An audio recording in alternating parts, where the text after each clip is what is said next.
Okay. Hey, I think we are live. I think we did it. I think we're live. We're gonna give this just a second, so I can make sure over here in my little setup screen that everything is going well. If it is, hey, there I am. Neat. Well, cool. We're starting out with like more than 20 viewers, so thank you. I was kind of popping in earlier, checking on things, making sure that my upcoming stream was being handled appropriately, and I saw that several of you were waiting. So thank you so much for that. I really do appreciate you guys hanging out on your Saturday afternoon, evening, whatever it happens to be, wherever you are. So, excuse me. Geez, I just had a quesadilla, and I shouldn't have had something so gross before a live stream. So here's what I want to do. I want to make sure you guys. Okay, thank you, James. That's exactly where we were headed with that. My input is turned up to like 9. I've checked everything there. So here's what we're gonna do. We're gonna come over to here. Oops, over here. We're gonna go to filters. We're gonna edit our filters. My gain is there. I'm gonna bump it up. Hey, how is? I bet that is way too loud now. Let's bump that. That's like 4.6. How we doing? Oops, with this at like 4.6. We good? I mean, I think it goes. I think it like okay. Well, let's put it at 30 and just be a red line to the whole. No, let's not do that. There's. Is that doing anything at all? I don't understand. I am so confused. Better. Well, that I'm at 6 right now. So were we good? Should I go up? That's the biggest complaint I get after the fact is that your audio was low. In fact, somebody even suggested that I go back to 4.6. All right. You demand, Collins. All right, cool. All right. So we're at 4.6. One of the biggest complaints or comments, whatever, that I get repeatedly is people telling me that my live streams are too quiet and that I should maybe get a wireless mic, which I've ordered. It'll be here in a few days. Excuse me. Tell you what, we're gonna compromise. We're gonna go to like 5.6. We're going to close that, and hopefully everybody can be happy with this because this is literally, we're going to put it right there. It's right in front of my face now. Of course, now I can't read. We're gonna have to move. We're gonna have to move some of this around. Anyway, all right. So we've got a bunch of people here. I'm really stoked about that. Thanks, guys. I really appreciate you being here. We got Jan. I'm assuming that's Jan. Says hi from Germany. I have a question before you start. I'm using Portainer. Couldn't get. I was watching. Yeah, here's the thing.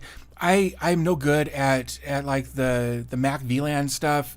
In fact, I ended up having to do a follow up video to that. So I'm not sure why your container isn't acquiring the right IP address for that. I'm not sure. Try 8. Should I really bump it up? Do we need to go to 8? I'm at like 5.6. Do I need to go to 8 on this gain?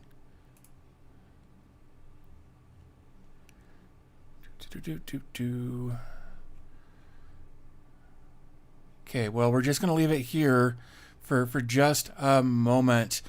Sounds fine. All right, good enough. So, Jason's Lab, thank you. I've actually done some stuff with Nightbot to have kind of some of those Nightbot things pop up with like, hey, don't forget to like and subscribe, different ways to support, all of that there. So, cool. We're good. Everybody's happy with the volume. Hopefully, this will be good when we get into when this ends up being a VOD or video on demand.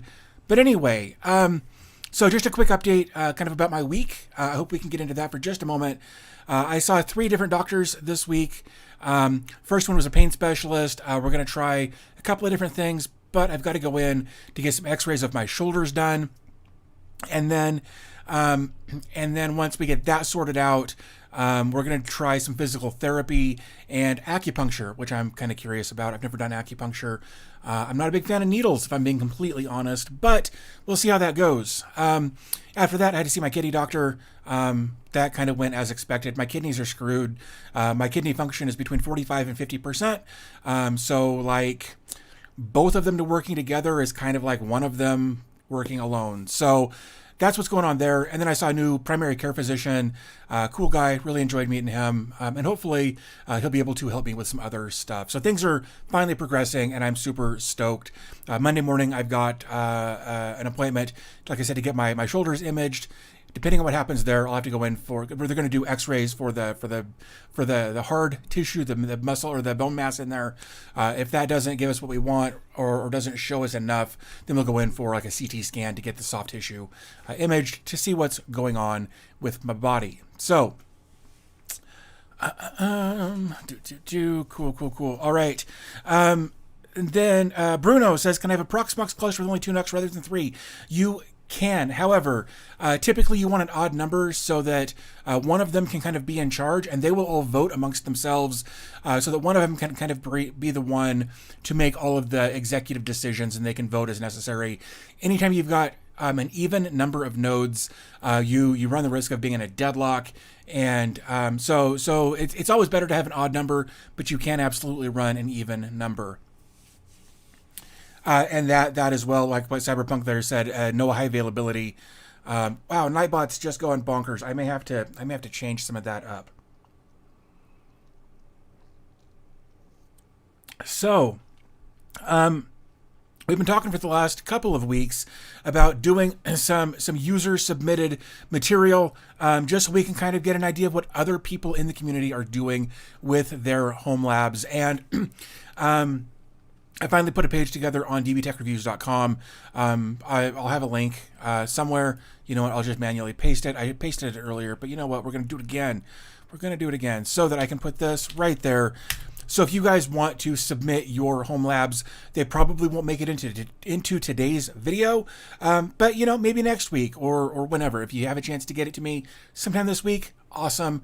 We'll do it next week too if we want to. So we've got a few submissions we're going to take a look at in today's live stream. I've kind of previewed some of them, and I love what you guys are submitting. I absolutely love it. We're going to get into that here in just a second.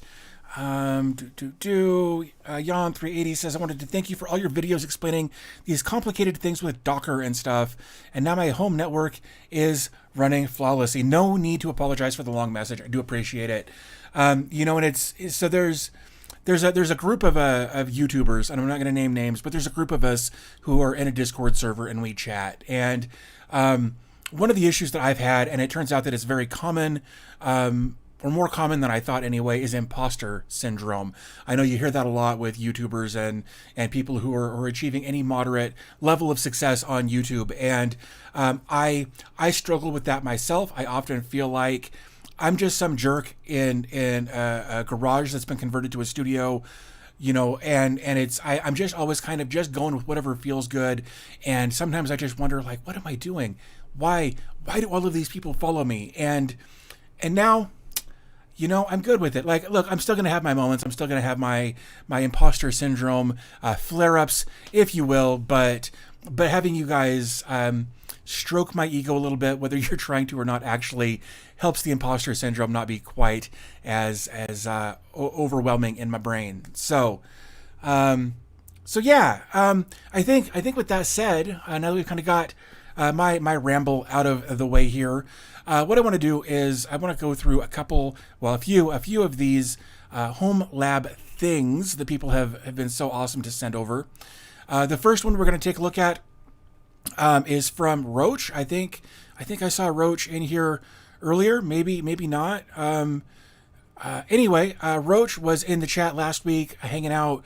We were doing our stuff here, and he has sent over some real neat stuff. And so basically, he says, back in 2015, I modded an Antec 300 case to serve as my NAS. Here are some photos of the process. And he sent me an Imgur link, and we're going to take a look at that right there. Neat, that actually worked. So this is the initial case. Here we can actually see this goes back. I'm going to zoom in. Zoom in like so. There we go. Antec 300 NAS mod from May 29th of 2015. Here's kind of the original case, all disassembled. All the side panels and all of the internal structure has been. Looks like they've used some drills to drill out the rivets to pop out this cage, and I think we're going to get into why here in just a bit of a moment. Let me So if we scroll down a little farther, here we can see, yeah, they've just cleaned up this whole front area to make room for some hard drives.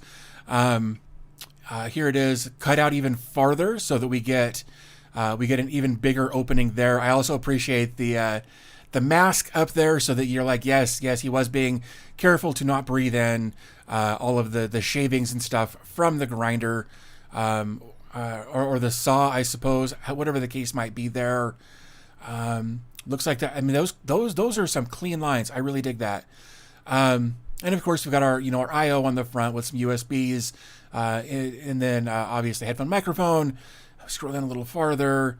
Okay, so we've got our front bezel back on. That's also been cut up. We can scroll down, and I think again, and here we can kind of see the first drive bay going in the bottom to kind of get a feel for what this is going to look like. I dig. Oops, that's not what I meant to do. That's fine. I need to give myself more space on this desk. Anyway, scroll down, and here we can see we've got some 3D printed stuff here. It looks like they used some just some aluminum rails here, and then 3D printed a way to clamp these drive sleds onto there. I think that's clever. I dig that. That's really neat. I don't know. We've talked about this a little bit in the past. Let me find if I can do over here. Right there, you can kind of, oops, other way, this way. Right there's a Wise camera. I've got an RTSP firmware on that, and that is actually the camera that I use to monitor my 3D prints. I'm not a good CAD designer. I'm not good with designing stuff in general, and CAD's just blows my mind. So I almost always print what other people have designed. I've designed a few things and had moderate success, but I love seeing when people design. I love seeing when people design stuff and make it work. I love this. This is great. And here, okay, so here we've got the full length of those rails, and we can kind of see a top and a bottom there. That's really neat. Let's see. We've got a SteelSeries mat down there. Ooh, a kind of a semi-clear keyboard. I dig that. That's cool looking. And here we can see they're starting to come together there. In this photo, we've got a couple of them in line. Really, really digging this. And then we get some cable management stuff here, where we've got some additional screws holding. I guess that's not cable management. Again, more drive stuff being held in with the 3D printed parts. And here we've got again starting to get all of this together. And I like that you can just pop these sides off, slide it in, and then put the sides on, and hold it exactly where you need with that clamping force. I really dig that. That's cool. And I'm guessing, I'm not sure yet, but I'm guessing this is here for air to be able to go through, so we can kind of keep our drives a little cooler. Yep. And then we've got kind of a honeycomb thing to allow for a bit of filtration, a little bit of air moving through there as necessary. That's well done. I really dig that. And here we are fully populated with 1, 2, 3, 4, 5, 6, 7, 8 drives in there with all these 3D printed parts and bits and pieces. I love this. This is great. And then, of course, we got more of that honeycomb stuff in the front with the hot swap bays here. We're going to come back to that in just a minute, but that looks super, super clean. Like, well done on that.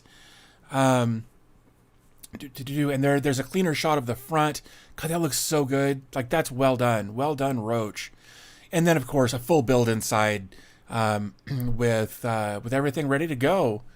Here we've got 3 sticks of RAM. Of course, this is an old build, so, whatever. But 3 sticks of RAM, some kind of crap cable management. Like, I'm going to roast a little bit, but, sometimes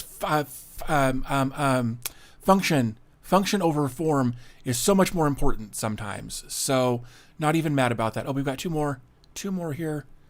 And then just some more close-up stuff where we can kind of see the stuff on the back there. Dude, it looks really, really good. Like, that looks really, really good. Well done on that. But there's more. There's actually more email here. And then after this in the email, he says, it's safe to say it looks a little bit different. And there's what it looks like now.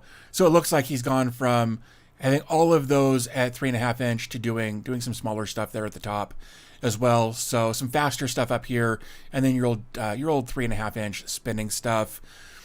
But he goes on to say it's got a Ryzen 7 2700X. That's faster than what I've got in my main PC with 32 gigs of RAM, ECC RAM even, running OMV6 with a pile of containers. Went from the 3.5 inch hot swaps to 2.5 inch hot swaps, and added SSD cache drives. That's cool. Everything on RAID 1. If he were building it again, he said he would skip the hot swaps, but let's be honest, it's pretty neat. I agree. And look, I wanted to show these emails, but I can't get the email addresses to go away, and I don't want to put that out there. So it's also got a garbage video card that's just wasting power. Any suggestions on how to get an emergency video out on a headless unit, which uses less than a couple of idle watts from the video card? Not much else in the home lab.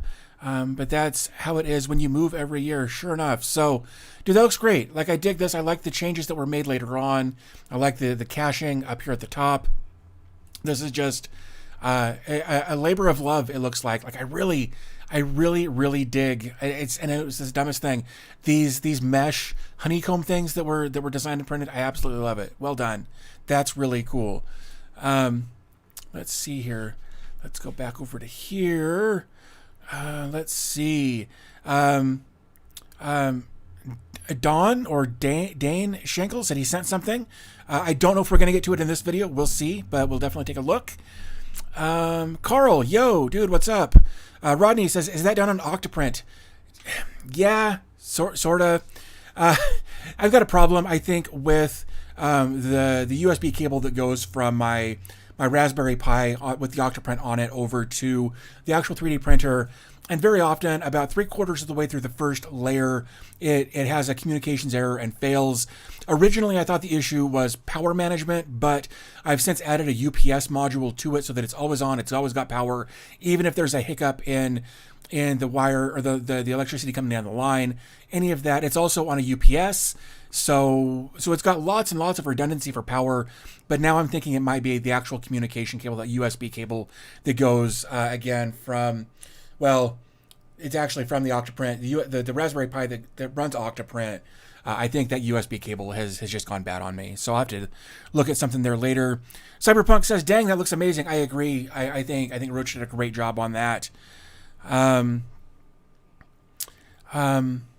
Oz Dead Meat says, oh crap, really? Yes, Oz, yes, absolutely, really. But this isn't going to be the only one of these that we do. So if you'd like to have your stuff featured in an upcoming live stream,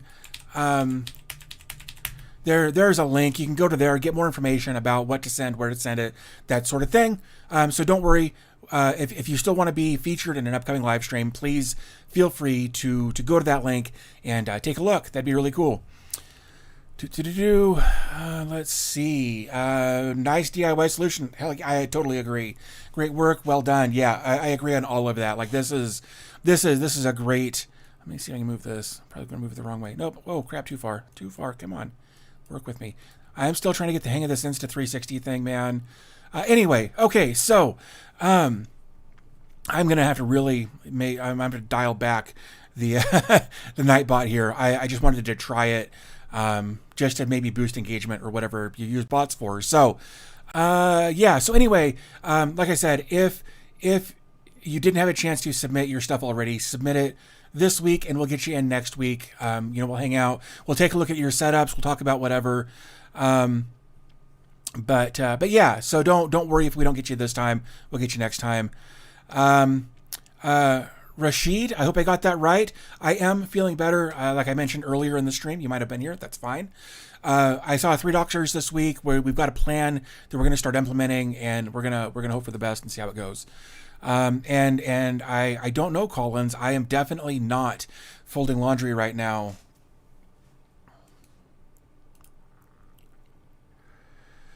So, to answer Jan's question here, he says, is Cloudflare trustworthy? Because you proxy through it, then they can see all your stuff. I was wondering, because setting up failed to ban an Nginx proxy manager without Cloudflare is a nightmare. I don't disagree. Here's the deal. If you want absolute isolation from everything, then you're going to have to set up your own VPN using PyVPN or something like that, where you're handling all of your own SSLs, you're handling all of your own encryption, you're handling all of your network transport, you're handling all of that on your own, and it's absolutely doable, 100% doable, but it is more time intensive, it is more brain intensive, there's more to it, there's more things that can go wrong. I've been using Cloudflare DNS for a long time. Like since the beginning of Cloudflare, I've been using their DNS for all of my websites that are hosted on public servers and whatever, like paid servers. When I was a web developer, I used their DNS to help mitigate attacks and things like that. Not only does it have DDoS protection and IP obfuscation, but there's all kinds of other stuff that it's doing to protect you online. When I realized that Cloudflare tunnels were a thing and I learned about them, I was comfortable using their solution because, again, I've been using them for a really, really long time. Not everybody's comfortable with that, and that's fine. Some people want to go the extra mile to use, their own built-in setup, their own self-built setup, I guess, with PyVPN or whatever VPN solution that you've got. There's a lot of different ways you can do it, but I've been a big fan of Cloudflare for more than a decade now. You could also look at something like Tailscale or Zero Tier. There's another one that's been popular that a lot of people have been promoting, a lot of paid promotion stuff out there that they reached out to me. And so anyway, there's lots of options out there if you wanted to go that route. OzDeadMeat says, really, I haven't had any problems doing the Nginx proxy manager thing with. So to clarify that specifically they were talking about with fail to ban and Nginx proxy manager and Cloudflare. I made a video showing how to make all of those things work together. So we're kind of comparing apples and oranges here, just so we're kind of all on the same page there. I'm always thinking about hosting websites in my home lab, but I'm very concerned about the security. Is it still a good idea to host websites at a home lab? That depends on you. That depends on your comfort level. Like I said, I was a web developer for a long time. I was helping set up servers and VMs and virtual environments and all kinds of stuff for a really long time before I got into self-hosting and YouTube and that sort of thing. Nothing online is 100% safe. The only thing that's 100% safe is something that isn't online, that isn't turned on, that doesn't have a, like there's no way to be 100% safe. Something can always go wrong. And that's something that you've got to decide how much of a risk do you want to take? Is the risk benefit comparison worth it for you? Like I started out, my first public available self-hosted thing was a password manager. And I think that's a great way to start. Try it. See if it works. Tinker around with it. If you break it, make sure you've got a backup of your passwords. Please do that for yourself. But that way you can kind of get a feel for what it's like to remotely access things and set things up. Start with something simple, password manager. Like I use Vault Warden. You could try Memos as another option. They're both very lightweight. They're very, very easy to set up. So I would try doing something like that before you start digging in too much and get yourself in too deep and not fully understanding what's going on. So hopefully that helps with some of your questions there. Cyberpunk says he's planning on using WireGuard. Carl says, I've been using Cloudflare and I love their services. Anything I don't want to going through Cloudflare, I connect via VPN on my Dream Machine Pro. Perfect solution. Of course, there's still risks with that, right? If your Dream Machine gets hacked or Unify, Dream Machine, if they get hacked, there's always a risk. So you've just kind of got to figure out what you're willing to risk, and that's life. I mean, really. I've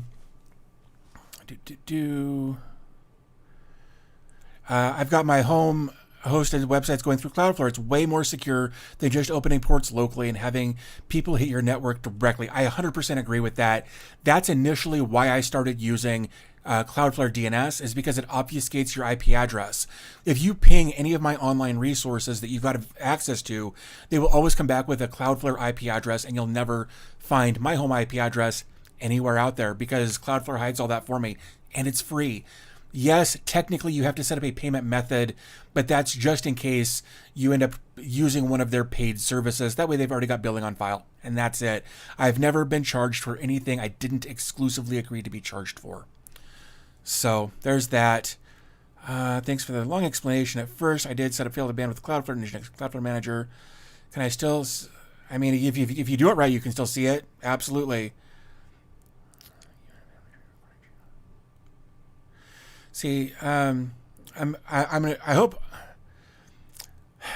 this user, I don't even know how to pronounce that. Recently, I wanted to install with a beautiful UI family tree recording like genealogy and Docker, but the only one I found are like old UI and not great. Does anybody have a genealogy, a family tree Docker container that they would recommend? That would actually be kind of neat. Oz says, and the awesome thing is you don't need to pay for SSLs. That's true. With Nginx Proxy Manager, you can get free SSLs from just about anywhere, but they go through the setup process for you automatically. It's such a dead simple process. Cloudflare is such a dead simple process service to use. I love it. It's so easy to get everything up and running, protect yourself, SSLs, security, DDoS protection, IP obfuscation, all for free with very, very little setup. I absolutely love it. So, yeah. So I dig that. Thank you for those are some really good questions. That's really cool. Let's see. Okay. So that was Roach. Thank you, Roach, for your submission. I really dig what you've done there. Really excited to check out our next thing here. And this time, for some reason, I'm able to share this. So let's do that. Let's pop that out. There we go. Yeah. Check it out. Neat. All right. It says, hey, here's my home lab in its current state. My main, oops, I'm not sharing my screen. Man, let's zoom in a bit. How far can we go? We can go to there. I think that works. Streaming music on Cloudflare is acceptable. Raymond, be careful with that, with the streaming, any kind of media. Technically, they removed Section 2.8 of their TOS. So there's a blog post about their removal of Section 2.8. So go check out, look for Cloudflare blog TOS 2.8. You should find it. Read through that before you decide whether or not you're going to run media through Cloudflare. Anyway, let's go back. Let's take a look at Cyberpunk here. It says, this is my home lab in its current state. My main virtualization platform is XCP-ng, and all my VMs are backed up with Zen Orchestra and using management of the hosts themselves. I mainly run Dockers on my VMs. All my VMs are set up with Cloud Init and Ansible. Cloud Init sets up the VM at boot, and Ansible manages all of the containers and VMs packages. That's really cool.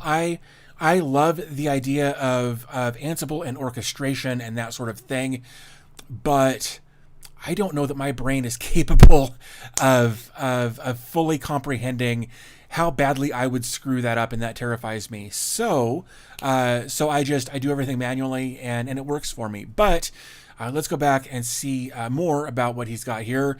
The apps on my VM server are Zen Orchestra, Archive Box, which is a self-hosted internet archive, which I really dig. 2 network VMs, Pi-hole, HA Proxy, Unbound Nginx, Ntop NG, WireGuard, and Keep Alive for high availability between the 2 networking VMs. A dedicated Ansible server, another Ansible server, and web host for internal to pull Ansible playbooks, and curl to run locally. 3 Kubernetes nodes running K3s and Rancher, a unified controller, a game server for space engineers. I've got a friend who plays a lot of games like that. I may have to take a look at that. He does a lot of those builder type games. I don't have the patience for it. And some Windows 10 servers and Windows 10 VM, or some Windows servers and Windows 10 VMs. A lot of this because I want to learn different things from containers to VM and networking to infrastructure. Planning on adding 2 Raspberry Pis for some PoE powered computers. That's really cool. I went through a phase where I really wanted to do PoE stuff, like PoE Pis and that sort of thing, but I just never bought any of the PoE hats, and I didn't have a good PoE switch at the time. I've got the switch now, but kind of lost interest in Pi, so there you go. Let's see, my main server is an Aperture server. Yes, its name, Aperture Science and Portal.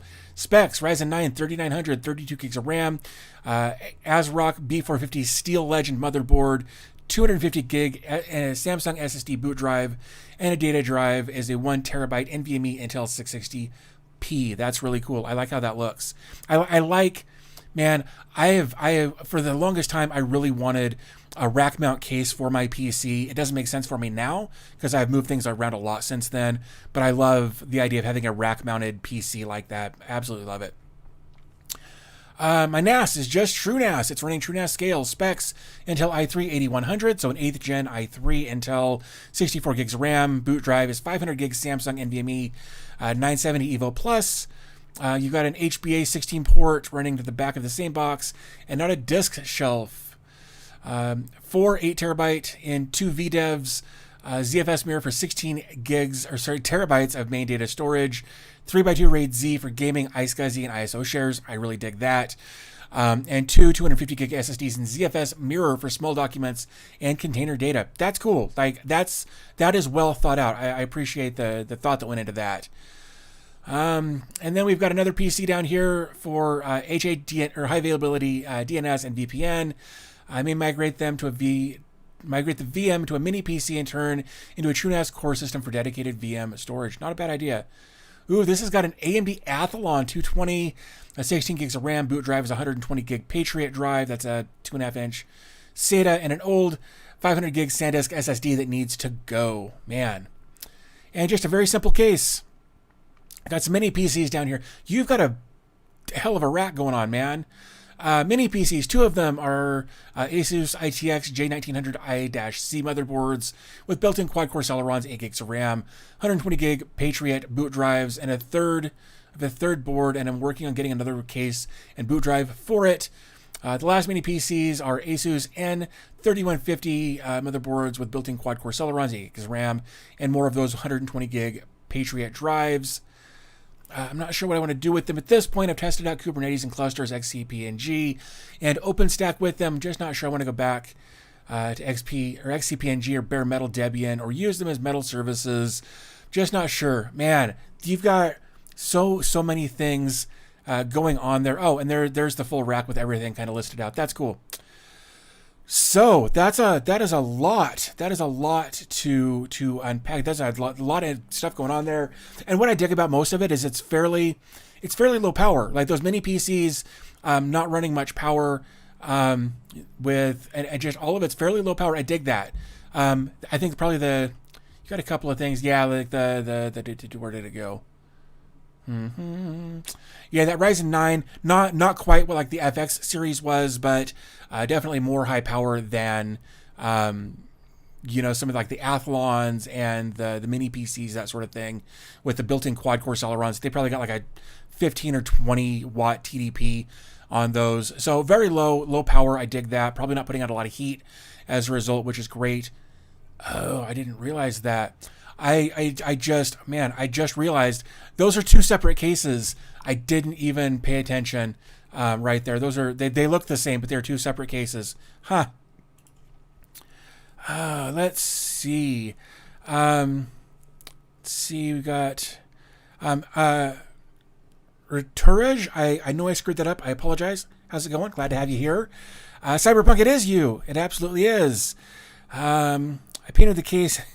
Got it cheap. Hell yes. There's nothing wrong with that. Anyone else here running Unraid? Again, I've talked about it in multiple streams. I want to. I just haven't dedicated the time to do it.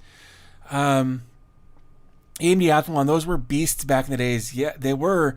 I think those were the first like quad core. Athlons were the first quad core CPU, or maybe it was dual core. They were the first at one of those, and way ahead of their time for what they were. Let's see. Carl said he sent a donation a few minutes ago. Thank you, man. I really do appreciate that. Holy crap. Hold on. I've got all kinds of stuff going on here. Oh, hey, it just came through. Carl, thank you for that. That's really amazing. Thank you so much. That's actually gonna help me. My wife and I've got plans for this evening, and I'm gonna put that in the pile to go do some stuff. So thank you, Carl. Much appreciated. Movie Man. Hey, I think I know you. Maybe not. Anywho, going well. Glad to have you here. Jan says, where are you living? Like what country? I forgot. I'm in the U.S. I'm actually in Colorado. I don't mind giving that away. Nightbot. Colin says Nightbot has no chill today. I've got him set up like some of them are like 5 minutes apart, some of them are 7 minutes apart, some of them are 8 minutes apart. Like I can't just have them pop up randomly. So I'm gonna have to go back to Nightbot and set them at like much different intervals or something. I'm gonna have to come up with something there. So I apologize for the Nightbot spam. We're gonna dial that in upcoming streams. Oh, that's the newer Athlon based on Ryzen. Okay. I am so bad about some of the naming conventions that certain companies use with their products. As dumb as it is, even with as dumb as like Intel is, I can follow their naming conventions far better. At least their consumer grade stuff, I follow that much better than some of the other stuff that's out there. So, good to know. Oh, let's see. Get those plugins. Yeah, it's like I put a bunch of stuff up and was hoping for the best and didn't realize there was going to be some fine tuning. So again, guys, I apologize for Nightbot being bonkers right now. I am going to try to dial that back a bit later. So yeah, no, great stuff here. All kinds of good stuff. So let's see if we can. Oh, let's see if I can do this. I think we've got a couple more anyway. Let's open this one. All right, here's what I'm going to drag this over here. So this is, this was submitted by, man, I am so bad with names. Stefan or Stephanie, I'm not sure. Stephane sent this over. Again, I apologize. I'm just so bad with names. So let's come up to here. This is what was sent over. Can I zoom in on this? Can I do that? There we go. So this is my home lab. The main OS is ESXi 8, which hosts currently 37 virtual machines. Holy crap. 47% or 40% of those 37 virtual machines are Windows, while the other 60 are Linux, mostly Ubuntu. He says he accesses his network through Citrix, a dedicated Windows 11 and Red Hat 9 VDI access, and all of my websites are behind the NetScaler with URL rewriting and transformation. That's a bunch of words I don't know. I've always been very much more into the Linux server ecosphere, so the Windows related stuff is just outside my scope of knowledge. Mindbend,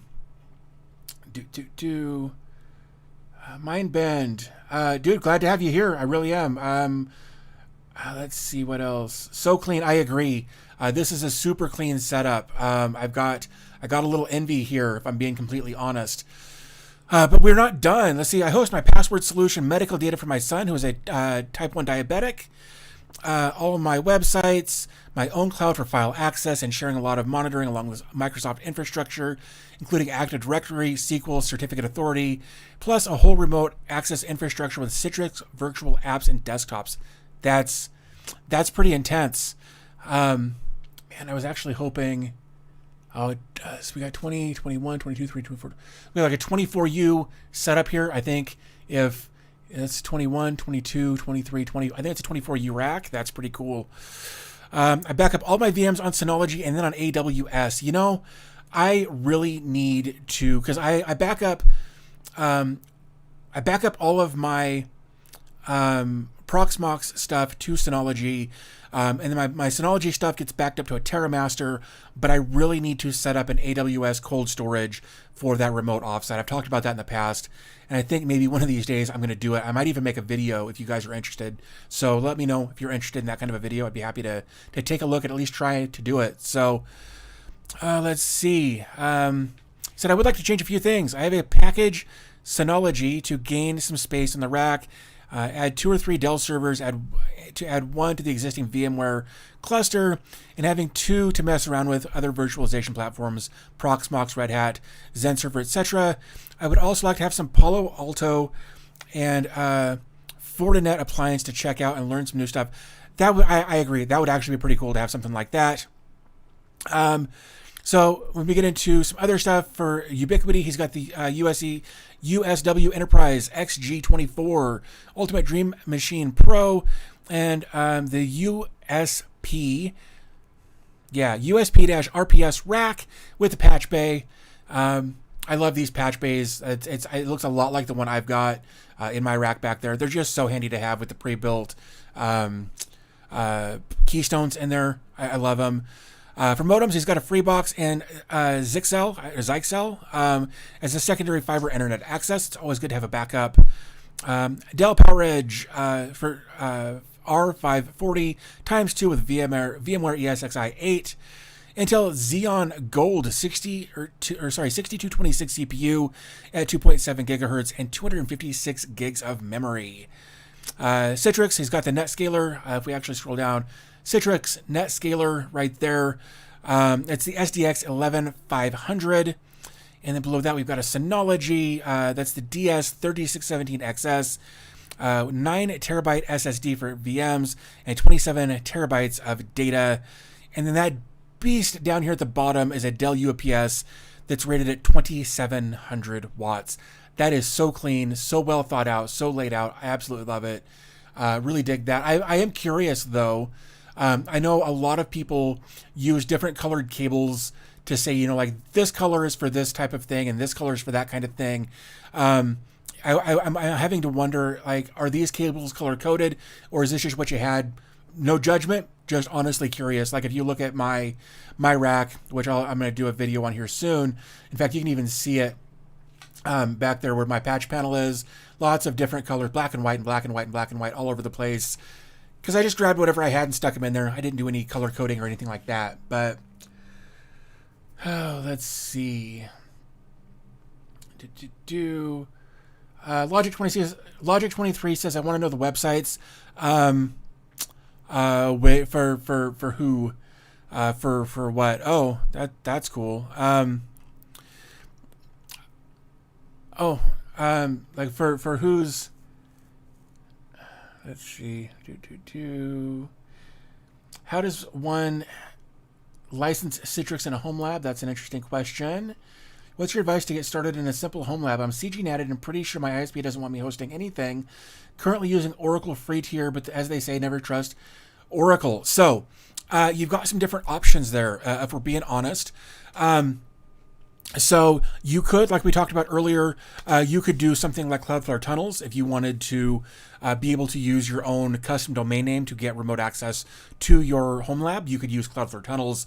You could also, if you didn't want to buy a home lab or buy a domain, and Cloudflare Tunnels doesn't require any port forwarding. It's perfect for being in a situation where you've got a CGNAT situation.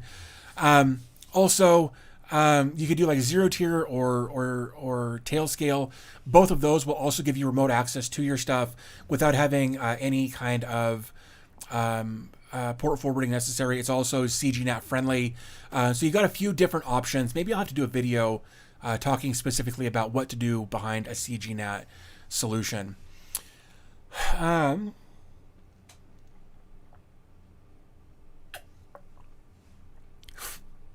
So yeah, hopefully that answers your question. If you've got other questions, of course, let me know. All right, let's see what else we got here. Again, this is such a I'm so bad at this. This is such a super clean setup. Yeah, like I look, I'm not a big fan of the cables in front, but sometimes that's what you got to do. You can't see it, but mine looks a lot like this too. And sometimes I'm just lazy. I'll plug something in the front and I'll plug something in the front and I'll just leave it like that for like 6 months until I finally get around to actually moving the cables around and running them to the back of the patch panel. Of course, your patch panel is very, very full. I think I've only got a few ports left on mine, but yeah, that would be my only critique here. Is just cleaning up some of these cables with some different cables or rerouting them even. But, you know, beyond that, dude, well done. Colin says he's a color-coded guy. He likes to color-code all of his stuff. And I should really do that. But, oh, you know, Collins, I wondered about that because it says your message was redacted, though I don't know why. Again, stupid bots. I got to, and it doesn't tell me why. Maybe I'll have to go back and look. And see, but you're good, man. You're good. I promise. Let's see. Let's go ahead and close this one. Okay, we're back to there. I think we've got another one that we've got. Where is it? Mr. Colo. Mr. Colo has some stuff going on over here. So I think what I want to do, I'm gonna do something here just real quick. Darn it. No, come on. I'm going to pop that out. I'm going to Pop that out, and then we're going to go here. We're going to do display none. There we go. And then we're going to pop that out and hope that that stays. Of course, it's not going to stay like I wanted it to. Of course not. That would be too easy, wouldn't it? Sorry, give me just a second here. I'm trying to get this message to pop up so we can take a look together. But my Chrome's being stupid. And now I can't view my email. What the heck? Hey, here I am. Yeah, hopefully. Man, I'm trying real hard here, man. Let's go ahead and see if we can pop this out. Is that going to work now? It is. All right, cool. So now I'm going to do inspect. I'm just going to manually via some style sheet stuff here. Display none. All right. So we've got... Are you serious? You suck. Really? Ugh. Oh, hey. There we go. All right. So let's take a look at some pictures just so we can kind of see what we're dealing with as we go. Looks like we've got a couple of Raspberry Pi things going on here. Looks like we got 2 Raspberry Pis in there. I'll be curious to find out what those are for. There it is, all buttoned up. Big old box right there. That looks like the same sysrack that same company is what I'm trying to say. Sysrack is what that looks like to me. And of course, that's the front. And we scroll down, we can get some more information there. Can we pop that open? Yeah, there we go. So we've got our Netgear switch up here, a couple of hard drives, a NAS drive, or a Synology. I can't tell what DS that is, but let's keep looking. Little PC in there that I'm guessing is a Homelab PC. Looks like I could use a little dusting rather. But you know, it is what it is. Ooh, you're using ZFS. That's why. I'm assuming that anyway. Cool. Oops. Wow. That's not what I wanted to do. All right. So very cool. All right. So let's go back and let's read. Hope this email finds you well. Starting with the hardware, let's take a close look at the components from the top to the bottom of the attached photos. It's an iconic 3D printer. Made some modifications to my Anycubic i3 Mega S, including new stepper drivers and a custom fan duct. That's really neat. I want to do more 3D printing. I'm just not good at the design part, so I always feel like I'm cheating when I print somebody else's stuff. A couple of Raspberry Pi 2Bs rather. Repurpose these as Pi KVM units. That's okay. That makes a lot of sense. And then customized an old DVB-T decoder. The 3D printed front bezel accommodates the Pis and the various connectors. Well done. That's really cool. Got a temperature controller up at the top in the rack. The Netgear switch that we found at a landfill. Holy crap! You guys probably can't see that, can you? Let's make that bigger. There we go. So that Netgear switch that we saw earlier, this Netgear switch right there, found working in a landfill. That's awesome. Some of the stuff people throw away, man. So main storage solution is a Synology DS218 Plus, equipped with 4 Seagate IronWolf 8TB drives and SHR with 2 NVMe SSDs for caching. This NAS has been updated to DSM-7. Outstanding. Main server is a Dell T130 with a Xeon E3 1220V6, 4 cores, 4 threads, 32 gigs of DDR4 ECC RAM, 2 1TB SSDs in RAID ZFS for the VMs, which I figured, and LXCs. You got a 250 gig Samsung Evo for the OS, and an Intel i350 T4 NIC with 4 1 gig ports. That's really cool. I love the idea of just repurposing old hardware that would otherwise end up as e-waste. Absolutely love it. AP MikroTik CAPXL is a formidable access point. Did we see that in there? I didn't. No, that is 3D print stuff. Where I must not be seeing it. But dig it. Absolutely dig it. Looks great. Let's see what else we got here. Software running Proxmox 7 as the hypervisor on the main server, where I have the following virtualized VMs for Sophos, XG Firewall, Windows 10, and a Proxmox backup server for server backups to the NAS. Perfect. LXC containers, Octoprint, absolutely.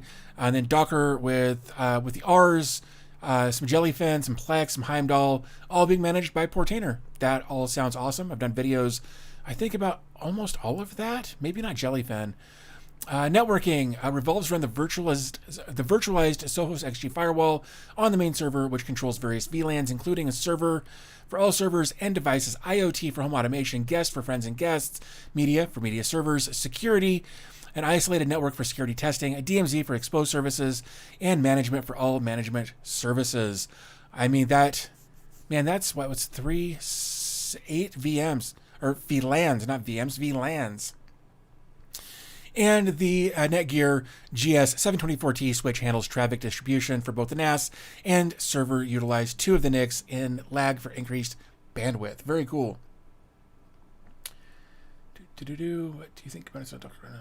Let's see.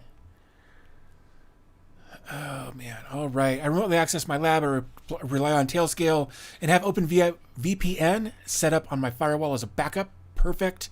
In terms of backups, I've virtualized Proxmox backup server, which performs backups to the NAS via NFS. Perfect. I love that. Super easy to run that way. And if your stuff ever goes down, those files are still somewhere else. It's like the perfect sweet spot in initial redundancy, in my opinion. While I acknowledge the risk of losing PBS VMs if the server fails, the critical data set is on the NAS, ensuring data integrity. Additionally, the NAS is backed off to an offsite Synology unit and an external hard drive. Excellent. My future goals include finding a more efficient setup. Fair enough. I think we're all searching for that. Possibly creating a cluster to ensure my network continuity. For now, if the main server goes down, the network dies. Yeah, I am also kind of there with you. I also aim to securely expose services, though I currently lack the necessary security knowledge to accomplish this. Like I mentioned earlier, try exposing something simple, something that doesn't matter, and then kind of get an idea of what you can do with it, and kind of build up that way. That's how I started, very small. You work up, you add something, you work up, you add something, you try things out, you figure out what works, what doesn't. You find the security protocol that works for you and your setup and your needs, and before long you'll be rocking at this. Some of the areas of improvement include cable management using a patch panel and considering more robust SSDs for both NAS and the server, as the consumer grade ones I currently use are already degraded 28% of their original life after only 2 years. That's brutal. That is, gosh, you got like what, 2, 3, maybe 3 years? No, 5 years left. I mean, that's 7 years on an SSD. Of course, that doesn't include any kind of exponential data loss as a result of other things having to get overwritten more often because of old things being dead. I'd say you probably got about 3 or 4 years, rough math. But yeah, definitely looking at some more enterprise level stuff would be probably very beneficial for your setup there. So let's go back. Now that we've read through all of this, let's take a look at what we've got here. So these are the Pi KVMs. Those are on the Pi 2Bs. So there it all is. I dig it. Yeah, I love the box, and then you've got your 3D printed thing here on the front. It looks great. There's the Anycubic 3D printer, your full server rack, and then all of the hardware we talked about. God, I love it. I love it's functional, and that's all that really matters, right? Is you're able to do the things you want to do. You've got a spot to learn new things. Love it. Well done. Let's go back over to here. And then while we're here, let's come back over to here and let's take a look. And let's see. What do you think about installing Docker on unused Android devices and using them for some light self-hosted services? I mean, as long as the services are compatible with the processors, sure. I mean, if it works for you, then have at, man. Cozy Arcade said I have a domain for my website. I like the web revival movement, so I have a website like it's 2010. I kind of want to host it from home for old school experiences. So Cloudflare tunnels, I'm a big fan. I'm a big fan of Cloudflare tunnels. I've done several videos on it. That's how I would do it, and the reason I do that, again, because you don't have to open ports, so you've got less of a security risk there. Cloudflare obfuscates your IP address, so if you were to, like I said, if you were to ping any of my public services that are run through Cloudflare, if you were to ping one of those, it would always return a Cloudflare IP address. Even if you did a trace route on it, it's always going to come back to an address that isn't mine. So that's why I do it. So I would definitely look at that if you want easy quick access, I would absolutely look at Tunnel's Cozy Arcade. That was a DS at 918 plus. Rick Cap says, hey Rick, glad to have you here. Another crap thing about my ISP is they don't allow bridge mode, so I can't even get a better router. The ISP was fine with the bridge. Yeah, so in that case, I would absolutely go with something like Cloudflare Tunnels. It's super simple to set up, and it just bypasses all of that garbage that so many ISPs put in place. Let's see. The inability to set up Wi-Fi VLANs makes me paranoid. I don't trust my family's dryer. Fair enough. What are you... Dude, Collins, what are you doing, man? Why do you keep getting retracted? I don't understand. Like... I just don't understand, man. Mr. Colo, you're welcome, but also thank you for submitting your home lab. I'm definitely...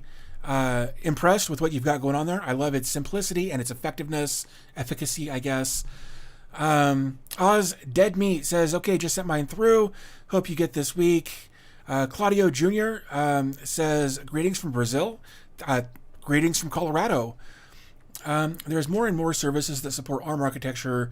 Also, modern devices are quad-core or higher with 200. Yeah, no, I don't disagree with that. You just got to make sure that the services you want to run do support that ARM architecture. The Linux server IO team is great about making sure that almost all of their containers, if not all of them, are x86 64/ARM ARM64 compatible. They do a great job with making sure of that. So, I mean, yeah, if that works for you, then have at. My only concern with that would be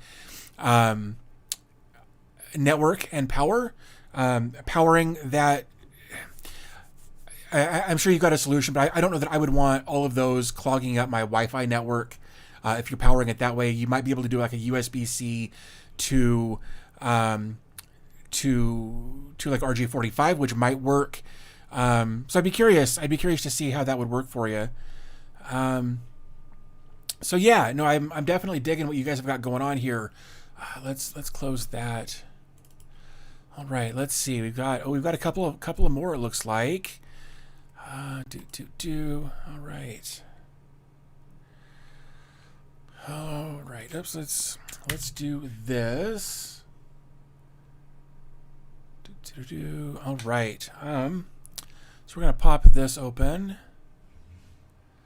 DB Tech Things, outstanding. All right. So we've got a few different photos here. Looks we've got a Linux Mint, I think, is the correct way to call that. A couple of monitors there. Like I get it. Like these. Dumbass. Anywho, Linux Mint desktop there. I dig it because you've got a dual display setup there. One of them kind of cockeyed off to the side. I get it. It happens. Sometimes you don't really have a whole lot of options with where to put stuff. So no judgment there. Sometimes you just got to do what works for you.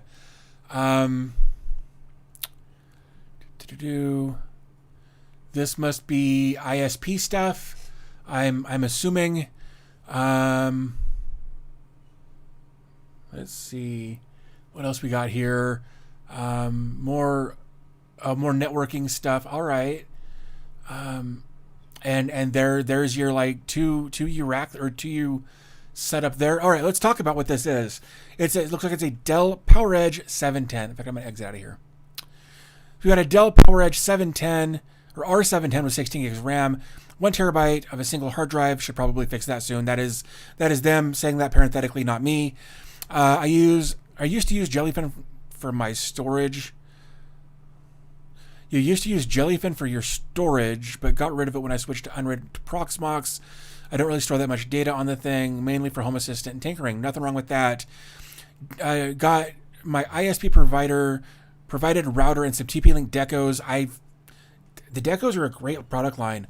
Wanting to switch to some UniFi stuff, but my parents don't allow it. Yeah, that kind of stuff, that UniFi stuff, when you start getting into the server-mounted stuff, like the Dream machines and the switches and all that kind of stuff, people get intimidated by it. And I get it, like I do. For some people, it just seems like too much, and in a lot of cases, it is. But if it's what you want to do, it's what you want to learn. I encourage it, but just don't piss off your parents. That would be my suggestion. So let's go back over to here. Let's see, we've got, he says, I run one Proxmox and only run one VM for Haas OS. For the rest, just some Docker containers looking at stuff I could get on it. Absolutely, that's very cool. Says I just access it via the web portal and SSH. I've also got Cloudflare Tunnel set up. I back up my Haas Daily to Google Drive. I don't really do anything else because there's not much of that stuff on there, and that's fine. And that's, you start and you just kind of keep tinkering, and the more you tinker, the more you get into it, the more you learn, the more you realize what you can do, and it's kind of a snowballing effect. And I dig it. I dig that you've got all this kind of stuff. It says future goals are mainly unify and more self-hosted stuff. Also really recently switched from Windows to Linux Mint and really enjoying it. Watching this stream right now from it. That's awesome. Dude, I really dig that. I really like the idea of just jumping in and just doing it. So many people are unwilling to do that. And it's, if you don't commit, you're not going to learn nearly as quickly or as in depth as you might otherwise by just kind of dipping your toes in every once in a while. So no, I dig this. That's really cool. Thanks for sharing. I really appreciate that. So we've got one more. I think we're gonna do this one. So let me see if I can pop this out. I'll close this up here. So give me just a second here. And then, oops, that's not what I wanted. I want to do this. I'm going to do a inspect element. I'm going to do it display none. Oops. None, like that. All right. All right. Oh, come on. Work with me here. Ooh, I haven't seen all of it. That looks real clean. Holy cow. Oh, there we go. All right. Oh, geez. Holy cow. That went bigger than I expected. All right. He said, first, your videos are fantastic, and the majority of my Docker environment is based on some of your videos over the years. Dude, that's really cool. Thank you. I'm really glad that my stuff's been able to help. From the top of the rack, man, let's you know what? Here, we're gonna do this because this is bonkers clean. Like, this is so clean. That is immaculate. Well done. So we got some Unify stuff in here. So we got some NUCs at the top. We've got some Raspberry Pi cases. I reviewed these a year or two ago. They're great cases. The whole case is a heatsink, which I love. We've got some Philips Hue stuff here. We've got some Unify stuff. That cable manager, dude, that looks so clean. Well done on that. And again, of course, you've mirrored that down here with your other setup, because you've got an NVR there, so I'm guessing some cameras. Looks like we've got a UPS down here, possibly. Maybe I'm reading that wrong, but I guess we'll go look. That is, dude. Well, this is super clean. Like, I'm jealous of how clean that is. Right, Carl says, I want to give that cabinet a hug. That's no joke. That is well done. Oh, and a motion sensor here. That's great. I think TechnoTem did something like that on his, so that when he walks up, it automatically lights up. That's really cool. All right, so from the top of the rack, a Philips Hue motion sensor that gives me both rack temperature at the top of the rack and also turns the light on when I open the cabinet door. That's what I thought. That's very cool. Next, four different Intel 9th Gen NUCs, 16 gigs of RAM, and dual 10 gig Ethernet NICs in the PCI slots running VMware vSphere. Very cool. Again, that's that Windows side of things. I say that. I'm not very familiar with the VMware stuff. I've used some of it in the past just to try it out, but I never got into it. Next down are two Raspberry Pi 4 8 gigs and Argon cases with the M.2 SATA drives for I/O performance running off the PoE Ethernet adapters. One Pi runs Piola exclusively, and the other one does some packet analysis stuff. I love it. God, it looks so good. Like, I just want to come back and look at it again. Like, that gives me envy. Like, I want my stuff to look this good. Man, anyway. Also have two of the Philips Hue bridges. Need two for the 135 Hue devices. They should be sponsoring you at this point. That is so much Hue. Anyway, the light behind the rack is also configured to change color based on the temperature. Dude, that's clever. I dig that. That's very cool. Next down, we've got a UDM Pro with a 1 gigabit internet connection that uplinks to an Enterprise 10 gig 24 port switch. The Enterprise 10 gig switch links down to the Enterprise 24 port 1 gig PoE switch. Wow. Next down is an AC Infinity thermostat intake fan above the rack. Above the rack, I have a thermostat duct turbine exhaust fan that maxes out at 1,400 square feet per minute, but never goes over 25% load. That's moving a ton of air. Wow. Next time, we've got a Power Shield network controller, power distribution unit. Think network controlled power board. Oh, so you can turn things on and off via a network, like a GUI on your network. That's awesome. That's a really cool idea. That switch plugged into a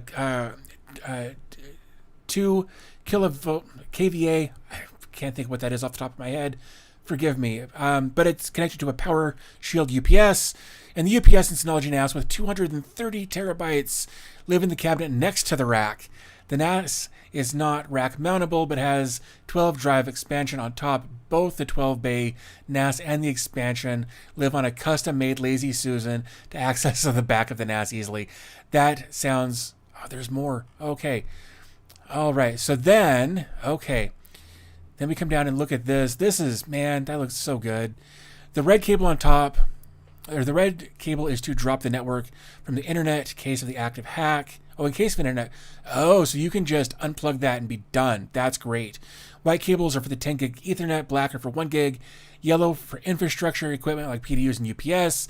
The NAS has a 20 gigabit backplane to the 10 gigabit, and all vSphere hosts are running NFS mounts with jumbo frames. So you're moving lots of data very, very fast. That jumbo frames, dude, this is definitely not your first rodeo. My vSphere servers run all my Linux and Windows VMs. I run 5 VMs. I use Docker containers.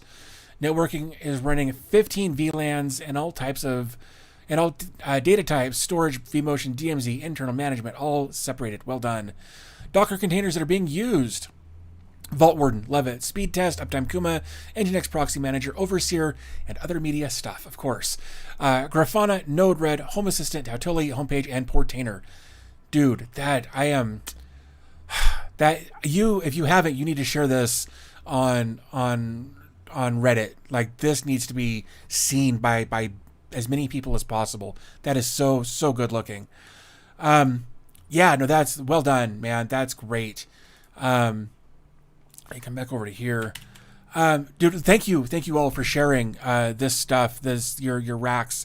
I love it. I love seeing what you guys are doing with your equipment, with your with your Homelabs, whether it's rack mounted or whether it's sitting on the floor. I love that so many people these days are getting into self-hosting and getting away from being tied into big data companies who are just trying to sell your information to profit off of your existence. So I think the idea of being able to self-host as much as you possibly can while still having a livable life is definitely the way to go. And it looks like there are a ton of people doing this, and I love it. Absolutely love it. Let's see. Spotless. Yeah, dude, it looks so good. Essay for Equinox. I've seen that kind of. Let's see. Hello from New Caledonia. Hi. Thanks for joining. Really appreciate it. Am I the only one that giggles every time he thanks everyone for sharing their racks? So I've actually got an idea that I'm gonna probably make some stickers or something that's gonna be about racks. So let your mind wander. That's fine. Geez, itchy. All right. Why am I like this? Here's something that I've heard that I've seen several times, is that men grow old, they don't grow up. And I think it's probably one of the most accurate things I've ever heard. Like we stop maturing mentally at like 15, I think. Like, our bodies get older and we get more experience, but our level of humor doesn't really change much after our teenage years. And if you thought, dick and fart jokes were funny at 15, you probably will when you're 40 too. So there you go. So I don't think there's anything wrong with being like that. And Oz Dead to Me says, I'm not gonna lie, geeking out pretty hard, dude. We're all geeking out on your rack right now. So, um, Rodney says, well, I guess I'm gonna clean up my cables and polish my turd system. You and me both, dude. You and me both. Mindband says, think some server admins would hire someone to clean up their racks like that. Probably. It wouldn't surprise me. I have seen some just gorgeous stuff online for like cable runs and server racks and all kinds of stuff that just the not even the time it takes to do it, but like the thought process that people have to go through, the experience they have to know how to bundle things correctly, how to run and split things correctly. It's such a neat thing that I would love to do. Like I would, if I were to go back into the 9-to-5 workforce, I would love to get into something like that. Let's see. Rodney says I'm going to submit his now. Oz said we haven't seen enough rack jokes in the chat. I agree. Hi from Madrid, Spain. Dude, thanks for hanging out. Appreciate you being here. Show me your rack and I'll show you mine if that ain't the truth. I am 42. Huh? Same. Same. I actually just turned 42 about a month ago. Fantastic. I feel like a minority being a nerd as someone who's not a man. You know, I believe that. Tech is such a male-dominated industry for no reason that I can ascertain. I don't know why it is that way. Some of the smartest tech people I've ever met have been women. On the flip side, some of them have also been men. But I think typically, and I apologize, I don't mean to be offensive with anything here, but I feel like more often than not, you get the nerd guys who've been playing on their computer since they were kids, and their social skills may just be that of the games that they've played, the chat rooms they've been in, those sorts of things. And I feel like they kind of segregate themselves a little bit. And I feel like there's still a bit of fear. Obviously, this isn't an overarching statement, but I think there's a subsection of men who are still afraid to talk to women, even in their 20s, 30s, 40s, 50s, because they've been so isolated due to their hobbies and their interests and those sorts of things. So I hope that eventually that kind of mellows out and that men and women can be treated more equally in the tech industry. I mean, across the board, obviously. Like I'm all for equality here, but specifically talking about tech. I really hope that eventually we get to a spot where there are more women in tech who are being treated more fairly or who are being recognized for their achievements, because there's a bunch of them out there who are getting shoveled around, who are not getting the attention they deserve, not getting the credentials and the accolades they deserve. So Cozy Arcade, I want to apologize that you feel like a minority. I hope that gets fixed, is all I can really say there. The secret to having clean looking rack is the RJ45 couplers. And no silicone on that rack. That's funny. Social skills, what are those? I don't know. I still struggle with them. Like when I very often when I'm in a large public gathering, I am still very much a wallflower. Like I can talk to people, but I'm real bad at small talk. Like I always have been. I probably always will be. So yeah, I think that it's going to take some sort of paradigm shift to make this happen, and I don't have a solution for it, unfortunately. So yeah, I hope that at some point, we all get to a point where we're not so segregated, so divided, based on gender, like, or really anything. I know that's a crap thing to say. I'm really tired, and I don't mean to go on a rant here. I'm really tired of the us versus them, whether it's politically, whether it's race, whether it's gender, whether it's whatever. Like, we're all here on this rock spinning around. Doesn't matter what you believe, whether it's religion or the universe or nothing or whatever, right? We're all here sharing this one rock, and we're only here for a short amount of time. And it just blows me away that we can't figure out a way to get along better. That people are like, well, I believe this, and if you don't, you're a bad person. What? And again, it doesn't matter if it's religion or politics or whatever. This us versus them thing, I just don't understand. But I'm gonna digress there and kind of see what's going on here. Cozy says tech equals hobby. Tech as a job would make me depressed as this is not gender based, just the stress. I don't want to be blamed for someone's loss of money of bugging my code, for example. Dude, so it's what that should not have been deleted. Oh, that shouldn't. Dude, quit. Why is this bot freaking out?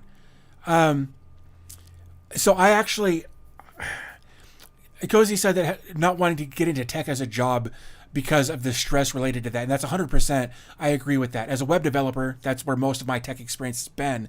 I have written a function that malfunctioned and cost me $1,000. There was one time I didn't set up an MX record properly when I switched the DNS records from one server to another. That cost me like $5,000. That came out of my pocket because they lost business due to my screw up. It was devastating. It sucked. I hated it. So I totally get where you're coming from on that. Let's see.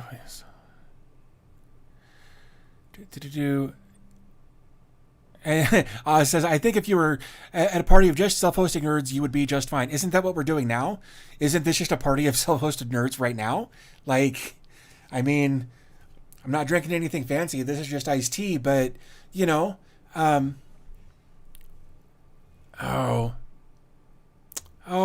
needs to chill.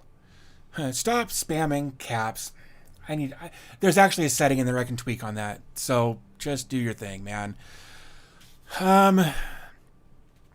Yeah, so no, I agree. Like I've said in previous streams, like I really, really enjoy our time together. And I know that sounds shticky or gimmicky or placating or whatever, right? But I love talking to you guys. Like I love looking at your racks, but I also love finding out what you guys are interested in, what you guys are working on, and what you're trying to do with your hobby, with your job, with your skill set that you're developing. I love knowing where you guys are headed with that. And I love knowing that in some small way I've been a part of it. If I wasn't, you wouldn't be here. So yeah, no, I really appreciate you guys, sharing your stuff with me, your experiences, your setups. I'm really hoping that that more people over the course of the next week will submit the information that we've got here. I'm going to share this link again. I'm going to copy that, and then we're going to come back over here. Oops. So if you haven't already shared your home lab and would like to get featured, absolutely go to that URL. It's going to have an email address you can send an email to. It's got kind of all of the do's and don'ts and what we're looking for. And of course, if there's more information you'd like to share, please do that. Cozy says, no, I totally agree. We're together in this world, religion, gender, sexual orientation, rich, poor, cis, trans. Why does it matter? We're all human. 100%. I couldn't agree more. It's easy to go on tirades, rants about this kind of stuff. And it's so unnecessary to separate ourselves from each other. Like, I don't understand the mindset that leads people to do that. Now, I say that. Okay. I grew up in a very small town in Idaho, which, if you're not familiar, is a very conservative state. And I grew up in a very small town. When I left there, the population was like less than 4,000 people. It's since grown to almost 7,000 people. And it's a very, we'll call it rural. I hate that word, but it's a very country, farmland, ranch type of town. And when you get into those types of towns, that there's a very small community mindset. We're here, we're going to support our community. And everything outside of the little dust bowl that they're in is them. It's them. They're not us.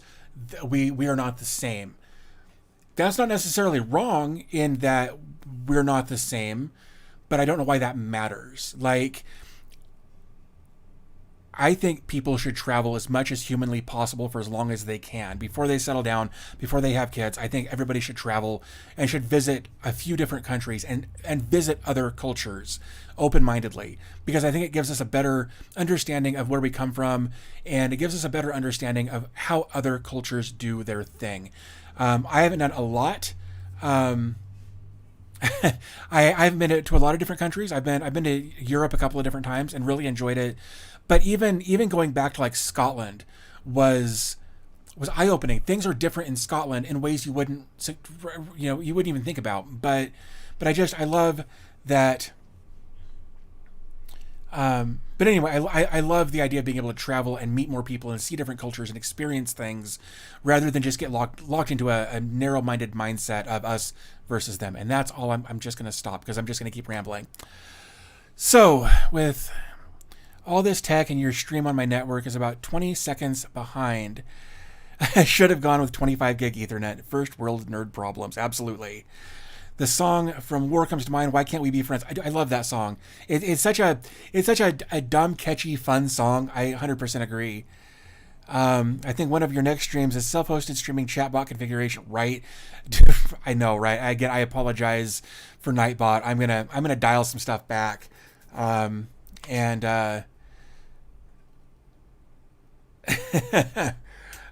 going to try to dial some of that back for the next one. This was just the first time trying it out, hoping that I could again kind of pick up some engagement, try to get some more likes on the stream, that sort of thing. And I know it sounds pretentious, but obviously the more likes the stream gets, the more views the stream gets, the more the YouTube will promote the stream and hopefully get more people to come visit, that sort of thing. So that was kind of my rationale, but it looks like I may have overdone it. So we're going to definitely dial that back in an upcoming stream, or 4 upcoming streams rather. So yeah, I think that kind of covers all of our submissions today. I do want to thank everybody who submitted. We got Roach, Cyberpunk, Stefan or Stephanie, I apologize, I'm not sure about that one. Mr. Colo, we've got Danny, we've got Oz. Thank you all so much for submitting the information you did. I love it. I love seeing what you guys are doing. So yeah, we're supposed to become westernized, which I like. I disagree with certain people. It's heretics just because they're, yeah. I'm kind of picking up what you're laying down there, Cozy, and I agree with you. I hope that you're in a comfortable spot. I'll just say that. Shane, dude, it's Saturdays, 1:30 p.m. That's GMT -6, so like 1:30 Mountain Time, Denver time, whatever. So yeah, I'm typing all caps though, but that shows the chat you're reading on the screen. Oh, that's an interesting idea. I know that people have those. I'm gonna have to talk to some people to figure out how to do that, because I love that idea. Yeah, I'm going to see if I can figure out how to do the chat, the comment up on the screen. That would be very cool. I dig that.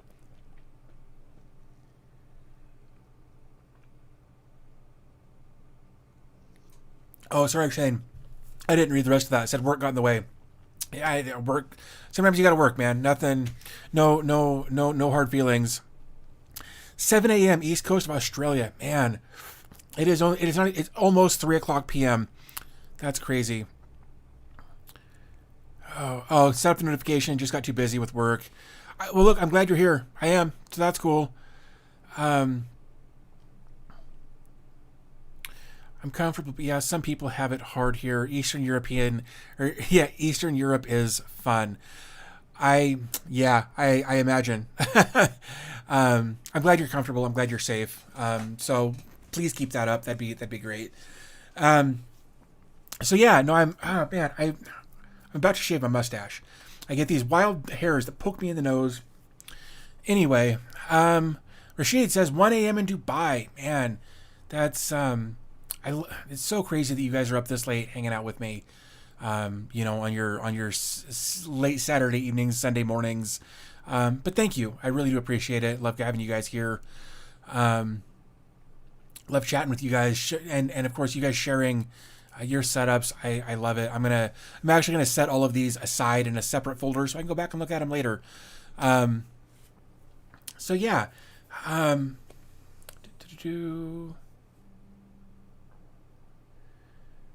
Let's see. Everyone's sharing their time. 10:53. All right. So you're 8 hours as your GMT plus 2. Okay, that gives us kind of an idea. Any jobs going in Dubai for a system architect or engineer? We got 5 p.m. in Detroit, or in that Detroit area.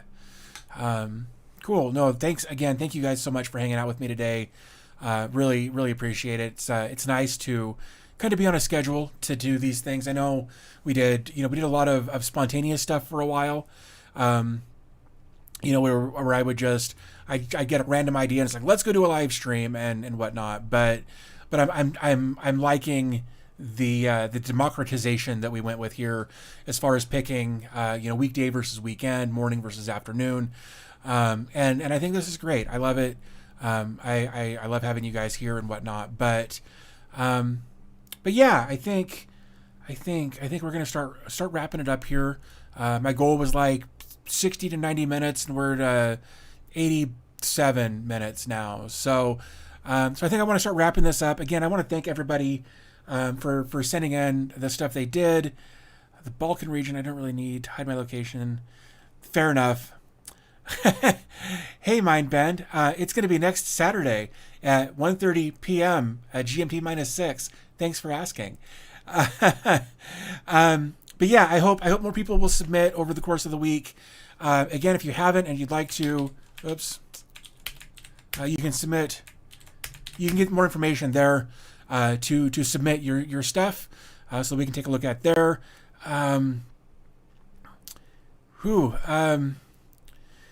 Mr. Peterson says 2255 here in Norway. Thanks for your videos. They've inspired me to create my own home lab using laptops and old computers. I love it. I love the idea of reusing old hardware rather than having it become e-waste, get thrown in landfills and that sort of thing. So well done. Much appreciated that you're not contributing to the e-waste problem. And thanks for joining. I really do appreciate it. Collins is in New York. He's at 4:56, just a couple hours ahead here. But yeah, I love Mac. Oh, hey, yeah, you're right. If you're not familiar, I think I can actually show this, like this. Oh, that wasn't quite what I wanted. I apologize for that. That is the wrong friggin' way. I can't go that far. Darn it. Wow, it went fully upside down. Okay. Let's just see if there we go. Whew. Anyway, the keyboard that I am using is a DOS keyboard for Ultimate with blue keys in it, with the Cherry MX Blues, and maybe, yeah, and nothing on it. No legend of any kind on my keyboard there. I've had this keyboard for years. Love it.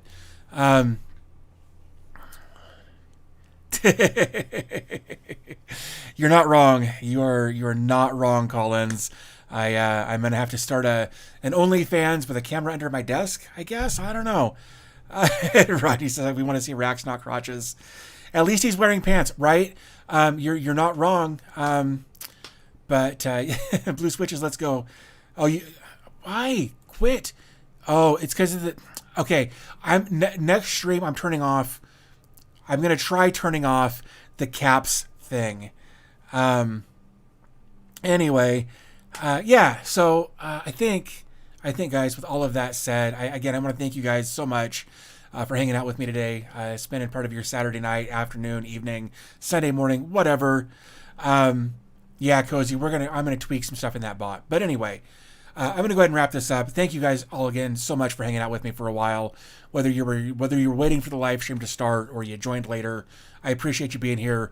Hopefully you'll join us next week again, 1:30 Mountain Time. That is GMT -6 next Saturday. So yeah, I think with that said, I'm gonna go ahead and wrap this up. Again, thank you all for